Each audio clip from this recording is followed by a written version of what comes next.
Hai semuanya, ketemu lagi bareng Mihu di sini. Oh ya, kali ini Mihu akan membawakan alur cerita Donghua yang berjudul Battle Through the Heaven. Mihu mengingatkan sekali lagi ya bahwa konten ini full spoiler. Tanpa lama-lama lagi, yuk langsung aja kita masuk ke isi ceritanya.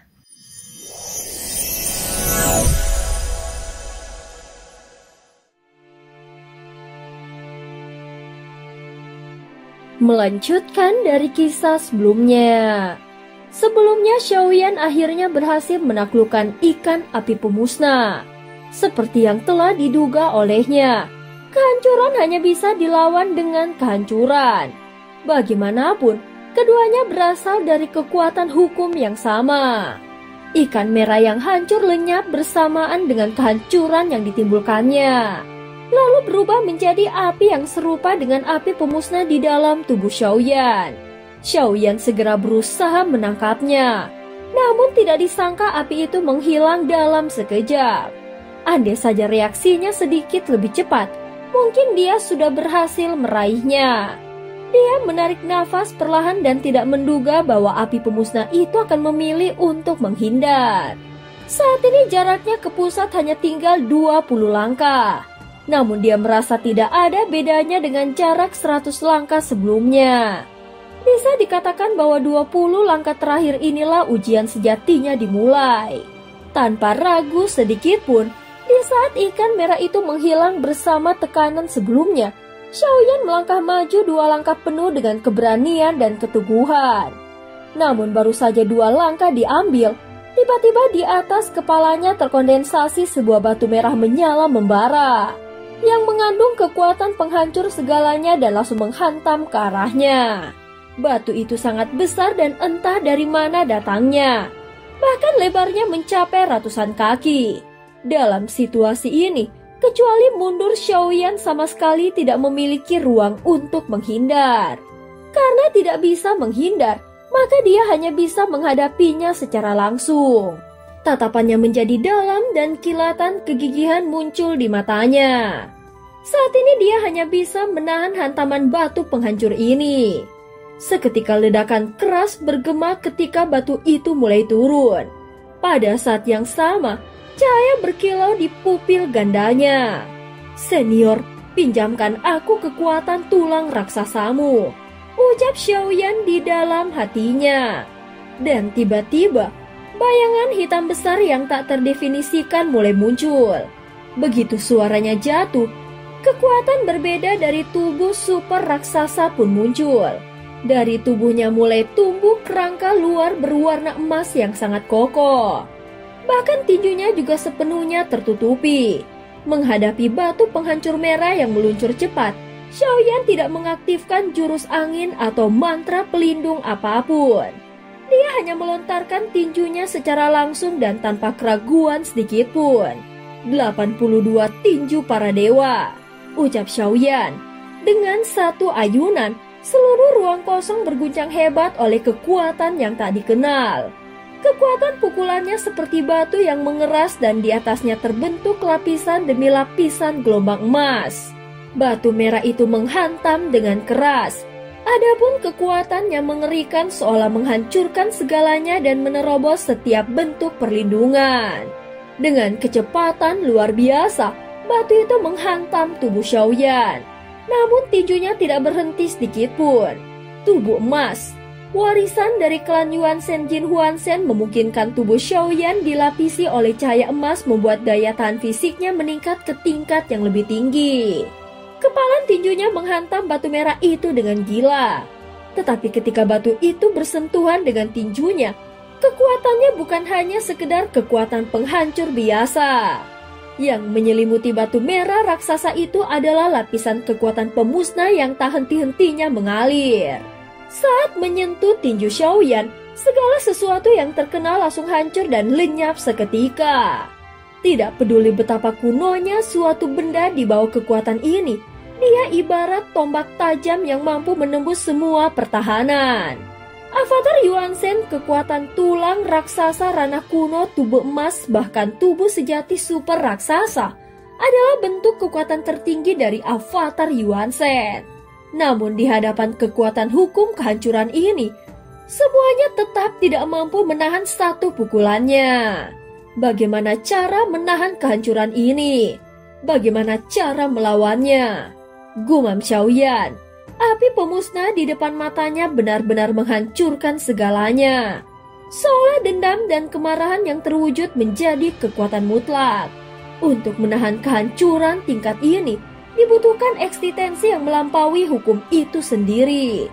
Sesuatu yang menjadi bagian dari kehampaan, sehingga tidak lagi terikat oleh aturan kehancuran. Dalam perjuangannya melawan kehancuran itu, Xiaoyan terus berpikir bagaimana hukum ini bekerja, dan bagaimana dia bisa menembusnya.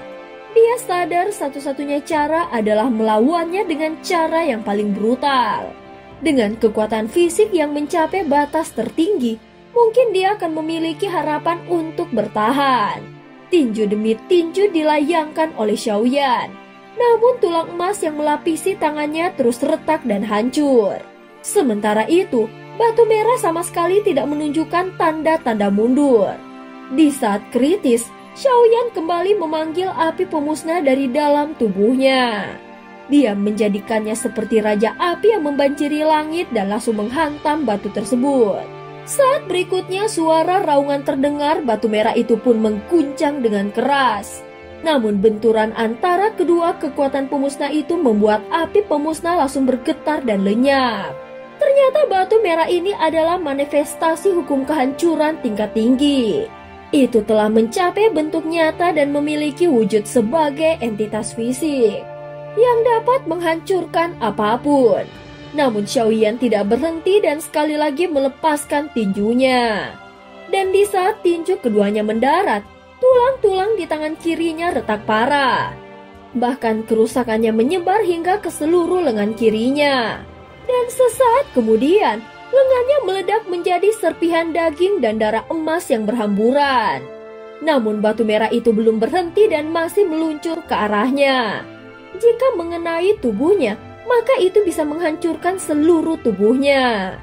Dalam sepersekian detik, Xiaoyan menarik tubuhnya ke belakang. Namun ketika dia mengayunkan tinju kanan sebagai perlawanan, nasibnya tidak jauh berbeda. Terlihat lengan kanannya juga hancur sepenuhnya. Namun sesaat kemudian, lengan yang hancur itu terbentuk kembali. Pada saat yang sama di mata Xiaoyan muncul cahaya keberanian dan keteguhan. Bagaimanapun, dia masih menyimpan kartu truf terakhirnya. 7 tinju dewa pembunuh. Teknik ini sudah lama tidak digunakannya. Namun kehebatannya terletak pada kemampuannya untuk menggabungkan berbagai kekuatan ke dalam satu pukulan. Dan kali ini kekuatan yang digabungkannya bukan sembarangan, melainkan 7 kekuatan asal dari dalam tubuhnya. Meskipun hukum kehancuran sangat kuat, namun 7 hukum asal milikku apakah benar-benar tidak bisa menahan satu bencana darimu? Xiaoyan menghantamkan tinjunya. Terlihat bahwa tinjunya begitu lambat sehingga seperti menghentikan sesuatu. Namun pada lengan itu muncul cahaya 7 warna dan menyebar dengan gelombang-gelombang yang tak dikenal. Seolah-olah aturan kekosongan pun ikut bergetar. Tinju ini adalah tinju dari hukum itu sendiri. Dalam sekejap, 7 tinju dewa pembunuh yang telah lama dilupakan melonjak ke tingkat yang mustahil dibayangkan. Dulu dia hanya bisa menggabungkan kekuatan biasa, tetapi kini dia berhasil menyatukan kekuatan asal dari seluruh hukum di dalam dirinya. Sehingga kekuatan ini tidak perlu diragukan lagi. Untuk melawan hukum kehancuran, hanya bisa mengandalkan eksistensi yang sudah melampaui batas kehidupan, atau tubuh abadi yang tidak bisa dihancurkan, atau melawannya dengan hukum yang sama-sama kuat. Karena pada dasarnya semua hukum yang menyusun dunia ini memiliki kekuatan yang setara. Tidak ada yang lebih tinggi atau lebih rendah. Yang ada hanyalah bagaimana cara seseorang memanifestasikannya. Xiaoyan sudah tahu hal ini sejak awal. Di matanya, api pemusnah bisa melepaskan kekuatan sebesar ini hanya karena pemiliknya dulu adalah seseorang yang begitu luar biasa kuat. Untuk menahan hukum kehancuran sebesar ini, tak banyak makhluk hidup yang sanggup melakukannya. Bahkan Xiaoyan hampir tidak mampu apalagi orang lain. Pada saat ini Xiaoyan akhirnya sadar bahwa Huo Yaofei tidak benar-benar berniat membiarkannya mewarisi jantung api pemusnah. Kalau dia memang ingin mewarisi api itu, maka dengan kekuatannya dia bisa melakukannya sendiri dan tanpa harus menunggu kehadirannya. Xiaoyan menduga dia pasti sudah pernah mencoba dan gagal. Bahkan mungkin dia telah mencobanya berulang kali. Sampai akhirnya Xiaoyan muncul dan dia melihat harapan baru untuk menguasai api pemusnah melalui tubuh Xiaoyan. Sial, dia ingin membunuhku hanya demi mendapatkan api milikku. Tatapan dingin muncul di mata Xiaoyan. Namun semua kesadaran itu tidak menghentikan tinjunya yang sudah terayun. Cahaya 7 warna meledak dengan keras. Namun kali ini, tinju itu tidak lagi hancur di tengah jalan. Tinju itu akhirnya berhasil menahan kekuatan kehancuran yang datang. Dan cerita pun berakhir. Terima kasih udah dengerin Mihu dari awal sampai akhir ya. Sampai jumpa.